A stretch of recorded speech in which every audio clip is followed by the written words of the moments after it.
Greetings everyone. Welcome to today's lecture on caste, class and inequality.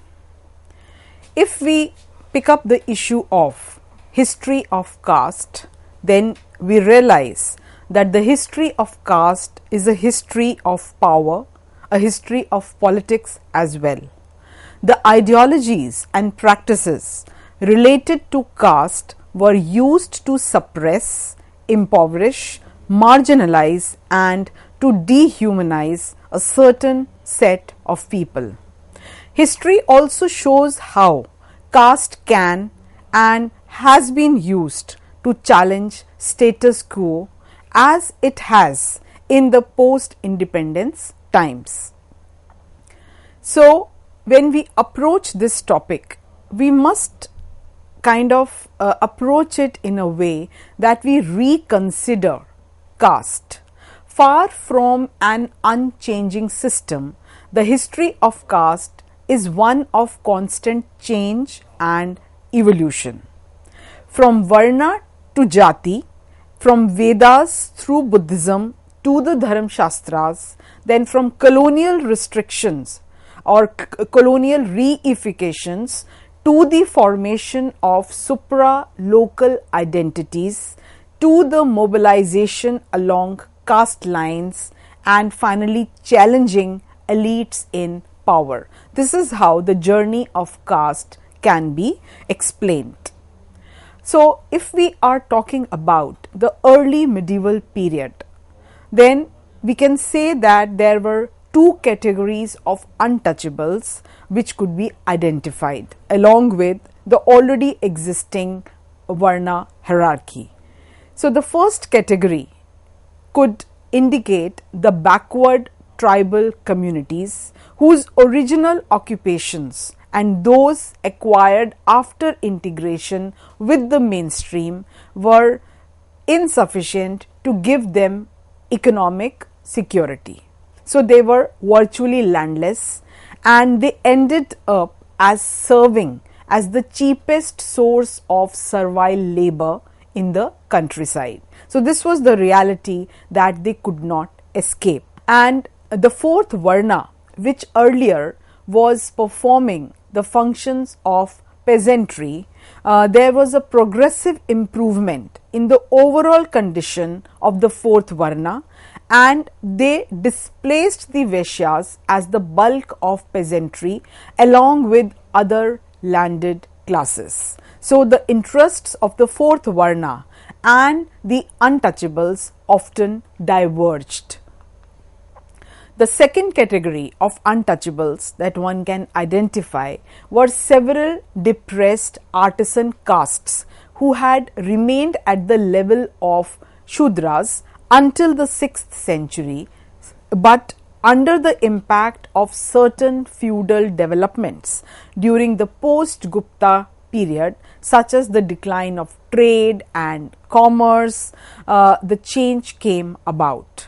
So, the decrease in commodity production, breaking up of craft guilds and increasing immobility, all these changes became closely integrated with the villages in a predominantly feudal agrarian economy that was dominated by the landed classes.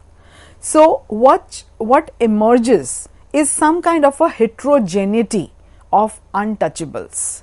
With their hereditary skill and low wages, which were often in kind, they were another cheap and very easily available source of exploitation.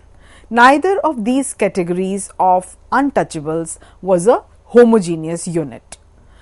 Their division into several hierarchical castes under the influence of the dominant caste ideology further prevented the development of any bond of unity among them or with the landless fourth Varna, and so they could not fight for social justice in a united manner on their own. As has been pointed out by Irfan Habib, the major contribution of caste system was the availability of cheap landless labor and artisanal products from which both the Muslim as well as the Hindu landed and ruling classes benefited. So, the system of exploitation continued unabated even though Islam had no concept of caste system or Varna hierarchy. Another very interesting observation has been made by Upinder Singh in her book Political Violence in Ancient India. So, she has mentioned that how even heterodox sects like Buddhism and Jainism recognized that kings could not practice ahimsa in absolute terms. So, the discussion of non-violence seeped into several ancient Indian traditions, and who were at the receiving end of this of violent activities. At the receiving end were definitely the marginalized communities. So, Mahabharata reflected the tensions between violence and non-violence, and even Arthashastra, with its focus on calculated but ruthless political gain, was very instrumental in highlighting the military power of the state and the ability of the state and the duty of the state to protect, not only protect its frontiers but also to expand. There was no concept definitely of non-violence as a state ideology when we are talking about texts like Arthashastra. So, it was in this background that now we can raise the issue of state versus forest. The conflict between the state and the forest was one of the most important aspects of political history of ancient India. When I say forest, it does not only mean the greenery or the physical aspect of a forest. It means the inhabitants who occupied the forest, for whom it was their abode. So, we are talking about the tribals, we are talking about a number of marginalized communities, and the process of expansion of agriculture, emergence of cities and states definitely involved the steady clearance and intrusion into forests. Over the centuries, the forest was an object of the exploitation and violence of the state. So, the tribal chieftains were often incorporated, and if they were too challenging and authoritative, then the expansionist plans of the ambitious kings definitely encountered some kind of a conflict.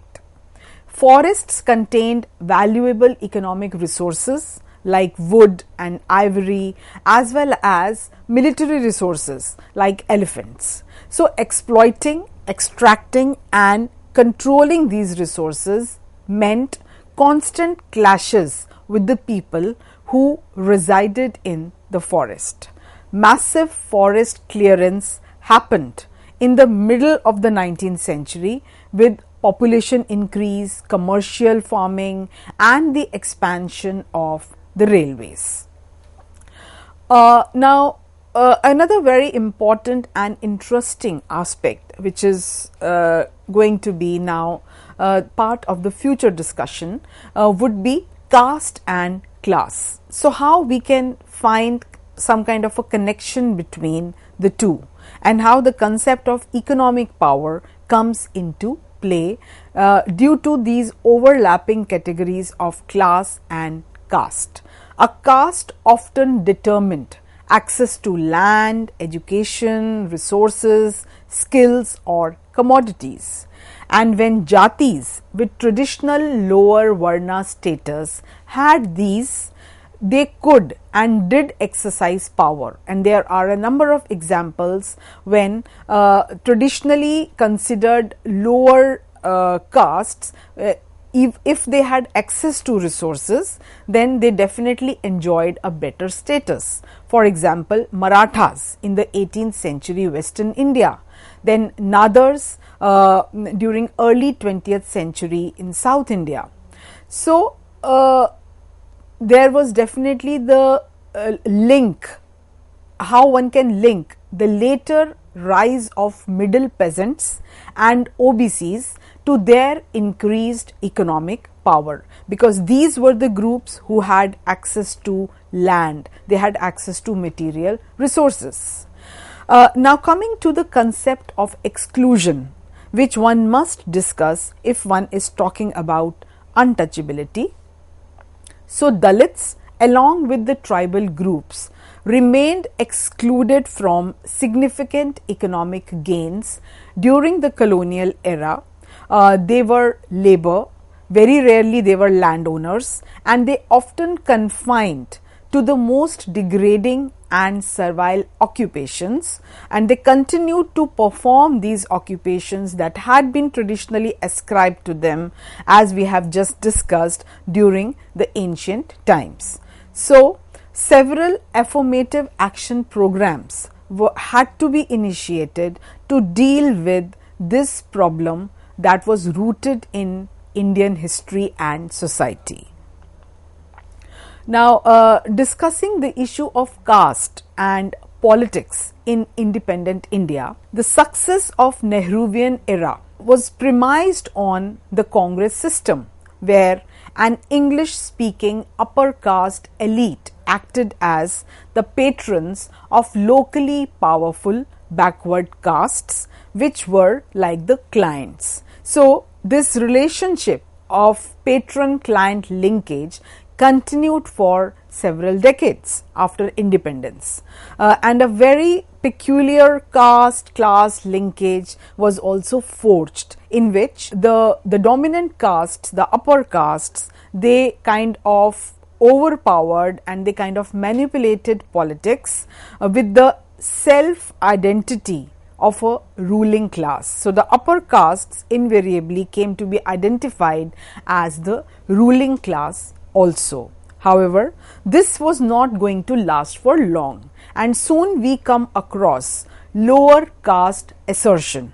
So, post Nehru, and due to an economic gains that were made in the earlier decades due to several educational facilities, also due to some state policies and reservation, etc., some lower caste groups were no longer willing to be the clients. Now they wanted to be the patrons of their own castes. The emergence of regional parties in the 1960s, such as DMK in Tamil Nadu or the Bharatiya Kranti Dal in UP and Bihar, were as much an expression of lower caste assertion as regional interests. So, there emerged a concept of a political caste. Caste-based politics today, with labels such as forward and backward, as well as horizontal alliances between different caste-based identities, have virtually nothing to do with ritual status, purity and pollution, etc., but a focus on modern forms and demands of electoral politics is what becomes important. So, this became most visible at the national level of politics during the post-Mandal era. So, OBCs became a mainstay of Indian politics. If we talk about Dalits in post-independence India, what exactly they were experiencing? Was there a change overnight in their social status after independence? The answer is definitely no. They were still facing everyday forms of discrimination despite legal equality, reservations. They were excluded, humiliated and exploited in everyday interactions. Dalits remain among the poorest, most marginalized and exploited groups in contemporary India. And there also needs to be there is also a need to explore the aspect of gender when we are talking about caste. Lower caste women, particularly Dalit women, bore the double brunt of caste and gender inequality. So, when we are discussing the issue of caste and contemporary politics, we need to outline a range of lower caste political mobilizations which ended the upper caste hegemony over Indian politics. So, national parties now, which invariably were in the beginning upper caste dominated parties, they had to negotiate directly with lower castes, socio-political collectivities who were no longer satisfied with their proxy representation by the upper caste, which was the norm for 2 to 3 decades after independence. So now they wanted power for themselves, and so they became more and more politically vocal. The state tried initially to deny the importance of caste, but political reality has forced the state to address caste by highlighting the caste identities and also attempts to appropriate Ambedkar to their agenda. So, we have so many OBC and Dalit castes which form the majority of the country's population, structural contradictions and a history of hierarchical relations, however, still prevented the sort of unity that was hoped for by leaders like Kashiram. Caste has proved to be both a force for greater political inclusivity, yet also it has prevented the consolidation of India's subordinated population. A very important role was also played by jobs. While reservations has provided some jobs, but pervasive everyday forms of discrimination made political mobilization necessary. So, it was not as if only through affirmative action the problem could be solved. So, if we look at the history of political mobilization, breakdown of the Congress system was signaled by the BAMSEF in 1978 when Kanshi Ram formed the Backward and Minority Communities Employees Federation to organize and mobilize the Dalit and backward employees in government jobs. So, access to a degree of economic power and social status resulted in finally the formation of a very important political party, that was BSP, in 1984. Now, if we look at the post-independence times, we can say that these times also were marked by unfulfilled promises, as Dalit students had access to substandard schools. Since more than 90% of Dalit students had access to government schools which lacked basic infrastructure like teachers, classrooms, computers, library, safe drinking water or toilet facilities, and in a situation where the state was already withdrawing its resources to provide free, universal or compulsory education for its citizens, the plight of Dalit students was definitely it can be understood, and the trend towards privatization of education and so many other social sectors is only reinforcing the ongoing neglect and deterioration of the standards of education or other social welfare schemes that were earlier available to Dalits. So, what has emerged as a major bottleneck is the issue of illiteracy.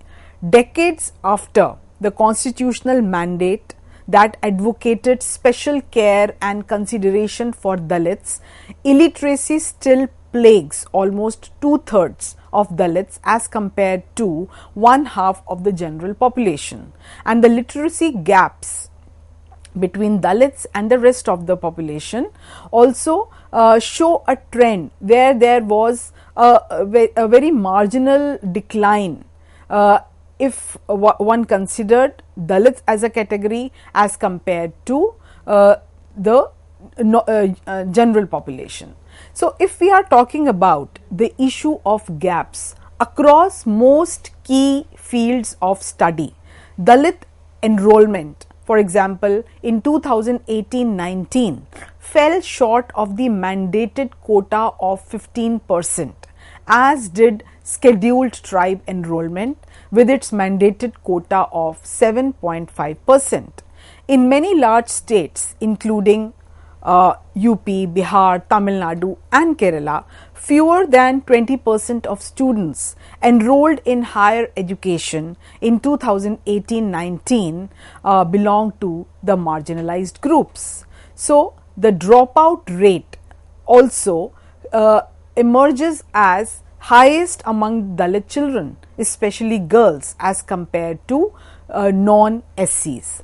When comparing different communities belonging to the marginalized groups, for example, scheduled castes and Jats, which belong to the OBC category, it appears that the Jats have the advantage of family wealth and large land holdings. So, therefore, they continue to exercise more power, and the economic advantage possessed by the members of the Jat community leads the youth to be enrolled in private primary schools, continuation into secondary schools and the completion of formal education.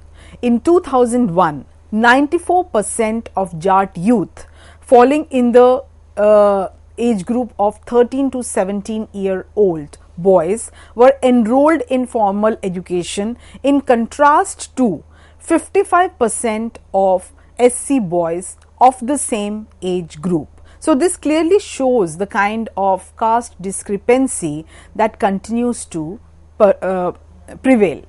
Now, when we are talking about caste and we are talking about the ideology of caste, and we are talking about caste inequality, then we have to mention Ambedkar and what was his role in highlighting and understanding this concept.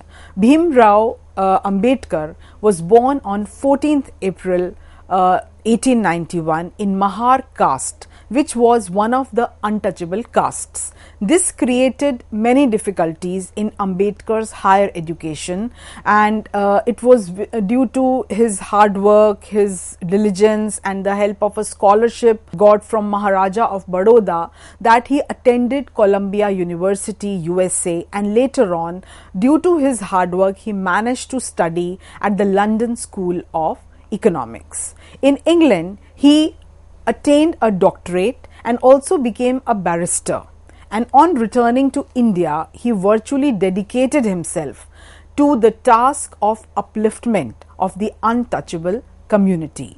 He won the confidence of the untouchables and became their supreme leader.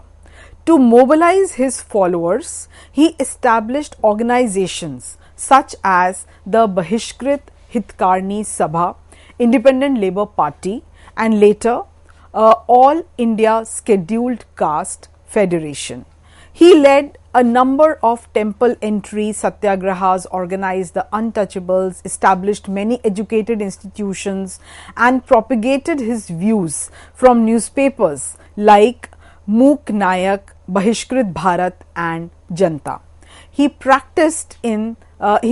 participated also in the Round Table Conference in order to protect the interests of the deprived sections. His thinking was largely based on a deep faith in the goals of equity and liberty, liberalism, and also the philosophy of John Dewey greatly influenced his thinking.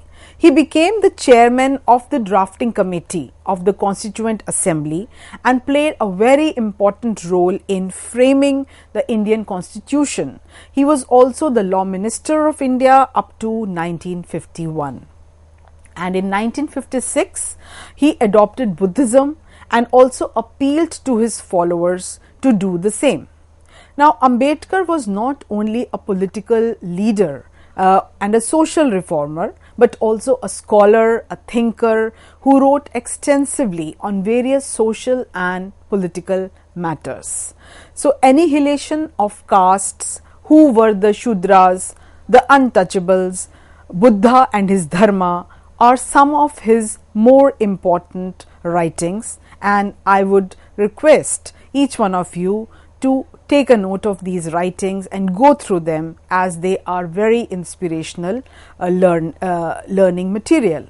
Now, Buddha and Jyotirao Phule greatly influenced Ambedkar's ideas on society, religion as well as morality.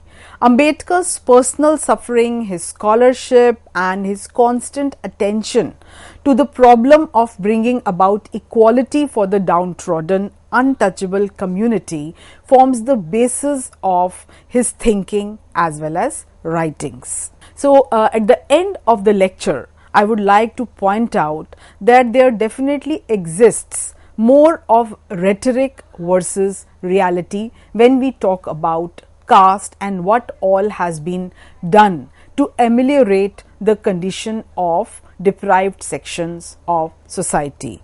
The trend towards privatization of education is only going to reinforce the ongoing neglect and deterioration in the conditions of the marginalized sections. There exist significant wage differentials as per NSS 2004-5 data. There is a wage gap which cannot be explained only by factors like education, age, etc. Wages are probably influenced by occupation more than anything else, and since more or most of the marginalized sections of society are concentrated in low end jobs, even in the public sector, and even private hiring shows some kind of a stereotyping. So, we definitely need to do much more than what has been done so far in order to deal with the problem of stereotyping and in order to question reinforcement of the upper middle class superiority at professional level. Thank you.